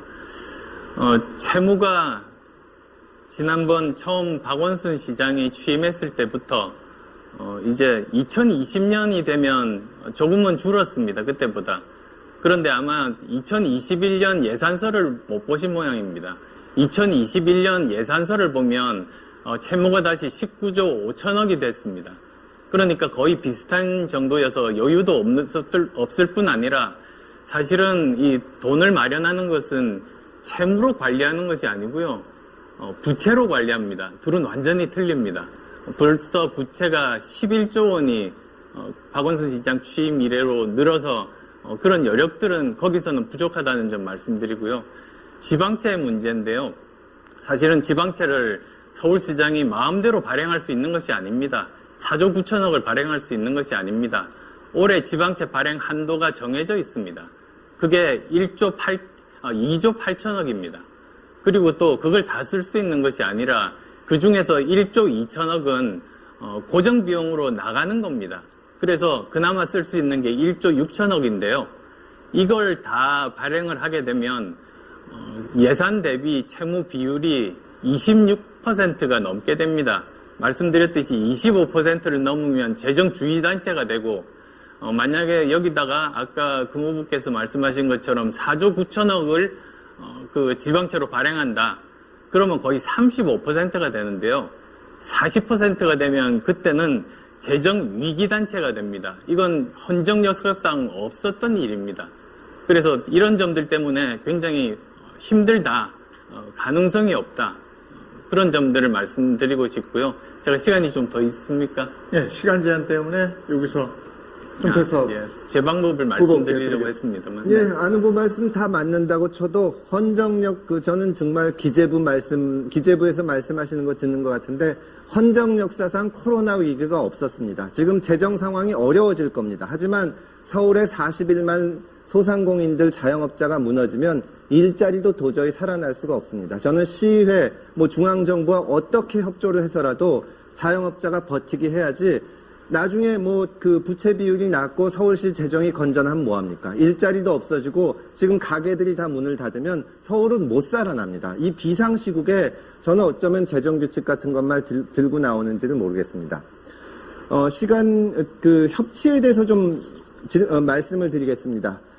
서울시 아시는 것처럼 서울시 의원 109명 중 101명이 민주당입니다. 압도적 다수입니다. 구청장도 25명 중에 24명이 민주당입니다. 야당 출신, 야권 출신 서울시장이 일을 제대로 하려면 시의회와 친하게 지내고 시의회의 협조를 얻지 않으면 안 됩니다. 지난번 토론 때도 말씀드렸지만 저는 안 후보님의 소통 능력에 대해서 다시 한번 지적하지 않을 수가 없습니다. 지난번에 답변을 잘 안 하셨는데요. 제가 마지막으로 안 후보님과 일을 했을 때 안 후보님이 김한길 대표와 함께 민주당 공동대표를 했습니다. 저는 당 대변인이었습니다. 당시 민주당 의원들이 저에게 찾아와서 하소연을 했습니다. 원래 당 대표실에는 노크만 하고 자유롭게 드나드는 거다. 김한길 대표실에는 지금도 그렇게 들어가서 담배도 피고 얘기를 한다. 그런데 바로 앞에 있는 안철수 대표실에 들어가려고 노크를 하렸더니 비서가 나타나서 용건이 뭐냐, 약속은 하셨냐라고 문을 막는다. 당대표가 이러면 어떡하냐. 이건 제가 직접 겪은 일입니다. 안 후보께서 사실이 아니라고 말씀하시면 안 됩니다. 앞으로 시의회 의원들과도 이렇게 하실 겁니까? 예, 우선 그 부분은 제가 몰랐습니다만 그게 사실이라면 그건 다 제 불찰이죠. 제가 뽑은 인선한 비서실장이 그렇게 용건이 있는 사람들을 막았다면 잘못된 일입니다. 그건 말씀드리고 싶고요. 아까 여러 가지로 지방채를 발행하지 못해서 결국은 여러 가지 문제들이 있지 않습니까? 그런데 재원 마련은 해야 됩니다. 어려운 자영업자 그리고 소상공인들을 도와줘야 됩니다. 그러기 위해서는 몇 가지 방법이 있습니다. 우선은 세출 구조 조정이라고 해서 코로나19가 없을 때를 가정을 해서 큰 행사 비용이 예산으로 있는 경우 그건 전용해서 또 쓸 수가 있지 않습니까? 그 다음에 또 현재 지방채 발행 한도 내에서 아까 조금 1조 6천억이라고 했습니다만 그 이하로 여유는 있습니다. 또 하나가 순세계 잉여금입니다. 순세계 잉여금이라는 것이 세입과 세출 중에서요.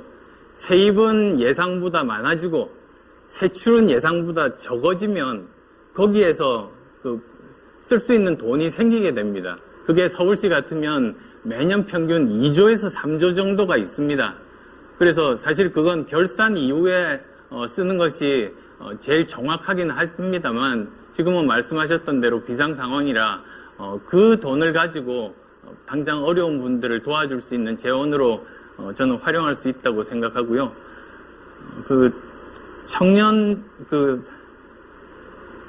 50만 원씩 6개월 구직 활동 지원금에 대해서 지금 서울시에서 하는 것 아니겠습니까? 지금 중단돼 있습니다. 확인해 보셨습니까? 예, 확인했습니다. 안 되고 있어서 저희가 공약으로 낸 겁니다. 2월 23일 날 공고가 떴습니다. 지금 작년서부터 코로나 예산 때문에 이런 것이 중단이 돼서 저희가 하는 겁니다. 그게 지금 한 해, 두 해 한 건 아니고요. 알고 있습니다. 1년에 한 번 봄에 이렇게 신청받고 집행을 하는데 네. 이번에 2월 23일 날 공고를 내고 이제 2만 명을 대상으로 해서 6개월 동안 이렇게 50만 원씩 구직활동 지원금을 지원하겠다. 그렇게 발표가 됐다는 점도 말씀드리고 싶어요. 예, 저희는 20대 140만 중에 10% 정도에게 지급하려고 합니다. 그런데 안 후보님께 말씀드리고 싶은 거는 재정에 관한 규칙, 또 시 예산에 관한 규칙, 규정, 또 시 재정 건전도가 다 좋습니다. 그러나 정말 위기 때는 사람들이 힘을 합쳐서 의논을 하고 비상한 수단을 내서 문제를 해결해야 됩니다. 안 후보께서 자꾸 이 문제만 말씀하시면 피해 다니고 사실이 아니다. 나는 몰랐다고 말씀을 하시는데 저는 정말 답답하고 안 후보님께서 만약에 야권 단일 후보가 돼서 시장이 되신다면 이런 문제가 또 안 생겨야 되지 않겠습니까? 이건 제가 직접 겪은 일이기 때문에 안 후보님이 모르실 수가 없는 겁니다. 왜냐하면 제가 당 대변인인데 그때 무슨 코로나 위기 같은 상황은 아니었지만 당의 위기가 있어서 제가 그때 이제 이 기초의원 공천 문제로 당원 투표를 하고 했었는데 그때 제가 당대표를 보러 가려고 했을 때 비서가 저를 막았습니다. 용건이 뭐냐? 지금 못 본다. 그래서 제가 나중에 화를 내면서 말씀을 드렸습니다. 이래서는 안 된다. 제가 지난번에 말씀을 드린 거는 저뿐만이 아니라 안철수 후보님께서 대선에 나갔을 때 총괄 선대위원장을 하는 현직 3선 의원이 어디서 회의를 하시냐? 좀 만나자라고 하는데 안 가르쳐 줬다는 겁니다. 안 후보께서는 계속해서 사실이 아니다, 몰랐다, 내가 알았으면 안 그랬을 거다 그렇게 말씀을 하시는데 저는 안 후보께서 정말 서울시장 자리를 바라고 다음번에 대선에도 나가시고 하려면은 이 문제에 대해서 솔직한 입장을 말씀하시고 좀 반성도 하셔야 된다고 생각을 합니다. 서울시장이 돼서 만약에 지금처럼 하시면 서울시의원들이 저한테 와서 물어볼 겁니다. 아니 시의원이 어떻게 시장을 못 만나냐. 그때 민주당 의원들이 저한테 찾아와서 얘기를 했는데 그 민주당 의원들도 몇 선씩 지낸 국회의원인데 2분 시간 구간이 다 됐기 예. 때문에요. 안철수 말씀하십시오. 후보에게 발언 기회 드리겠습니다. 예, 정책 발언 하다 보니 또 여기까지 왔습니다만 정책 발언이 아니라서 좀 아쉽긴 합니다만 어쨌든 이 분야도 중요한 분야니까 제가 말씀드리고 싶습니다. 제가 민주당에서 나온 게 2015년입니다. 6년 전입니다. 정체를 알았습니다. 이 사람들은 도저히 바꿀 수 없다. 바뀌지 않는다.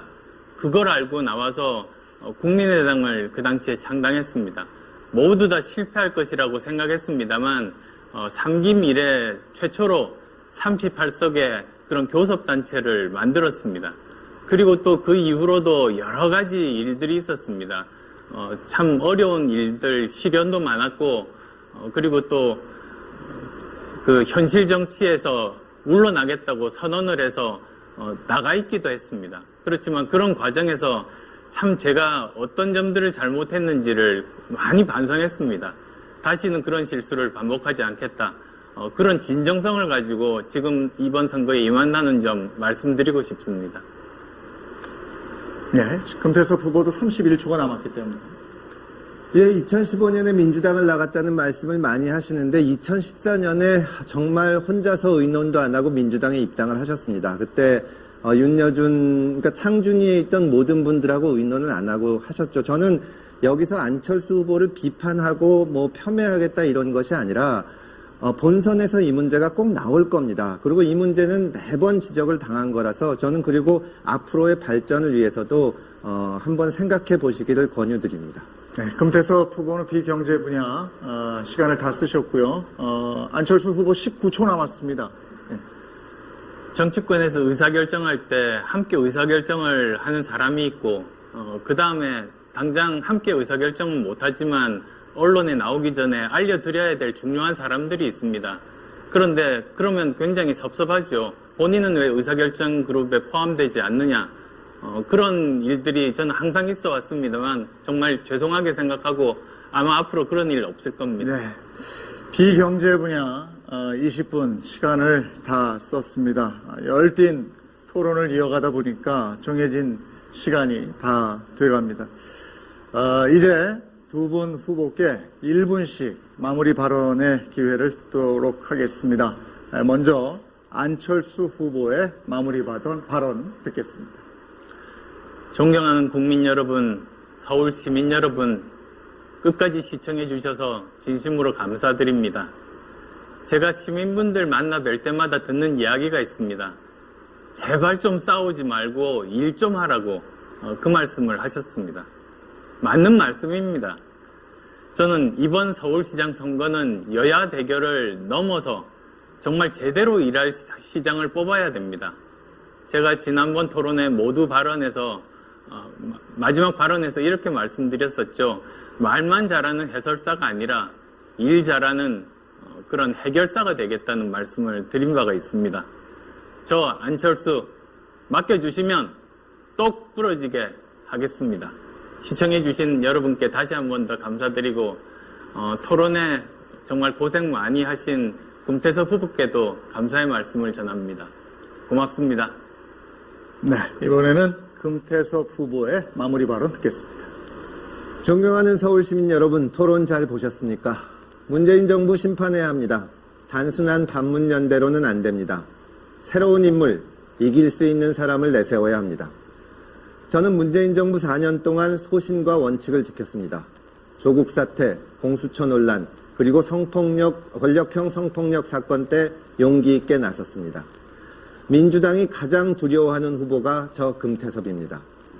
말이 통하는 사람, 합리적이고 유능한 사람, 어려운 문제를 피하지 않는 사람, 그리고 무엇보다 변화와 미래를 상징하는 후보입니다. 존경하는 서울시민 여러분, 낡은 정치, 낡은 서울, 이제 지겹습니다. 선거 때마다 나서서 지는 후보도 이제 그만 보고 싶습니다. 새로운 인물, 이기는 후보, 금태섭을 선택해 주십시오. 감사합니다. 네, 이렇게 해서 두 후보의 마무리 발언까지 들어봤습니다. 서울시장 후보 단일화 토론은 후보 간의 균등한 시간 분배를 약속하고 시작하게 됩니다. 이건 바로 우리가 다 지켜야 될 규칙이죠. 오늘 두 후보는 충실히 이 규칙을 지켜주셨습니다. 고맙습니다. 네, 수고하셨습니다. 서울 시민 여러분, 오늘 토론 어떻게 보셨습니까? 오늘 2차 토론 이후에는 3월 1일 제3지대 서울시장 후보가 결정이 됩니다. 모쪼록 모두가 원하는 가장 적합한 서울시장 후보가 결정이 돼서 모두가 행복하게 잘 살 수 있는 서울시를 이끌어줄 서울시장이 선출되길 기원합니다.